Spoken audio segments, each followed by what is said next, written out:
This is Sarnia, Lambton today for Tuesday, October 14th. Good evening, I'm Marlon Gomez. On the City Council agenda for October 20th, there are two key topics we're focusing on today. First one is the future of the intercommunity bus service to London, and the second one is the proposal for new traffic calming measures on Trudeau Drive. To help us understand these agenda items, we're joined by David Jackson, the General Manager of Engineering and Operations for the City of Sarnia. David, thank you for being here. Thanks for having me. Appreciate it. Why don't we begin with the intercommunity bus service.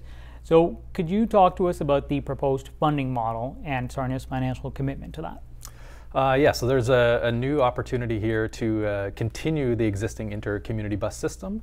And so there's a partnership here with Middlesex Connect, who operates a routing around Middlesex County area.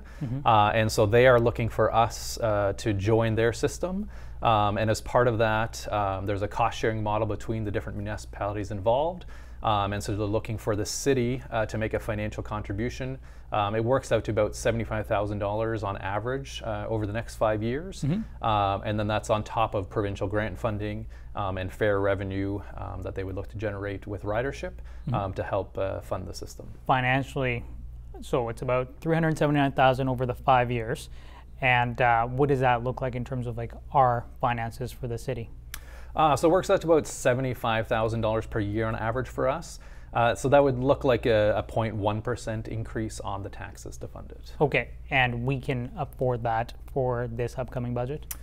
So it's not built into the draft budget that's about to be released. It would be added on top of that. And that's really where we as staff didn't make a recommendation here. We left it up to council to decide. It is really a service level decision. There's lots of pressure on the budget, lots of services that need funding. Yeah. And so we really left that up to council to decide is that something that our community needs and that cost is worth it or not. Yeah, always at budget time, there's lots of competing pressure on where to use our funding. Let's move on to our next topic, the Trudeau Drive traffic calming measures. So the report mentions an 85th percentile speed of 63 kilometers an hour, and then an average daily traffic of 3,000 vehicles. Can you tell us why these specific metrics justify the need for calming measures? Yeah, so a few years ago we developed a traffic calming guideline to help have clear criteria for when they do get implemented.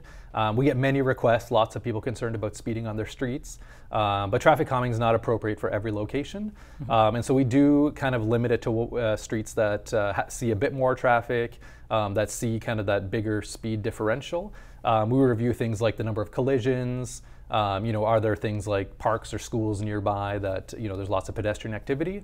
And so we have a ranking criteria. If they meet that threshold, then we say, let's try out some different traffic calming measures to see if we can slow traffic down a bit.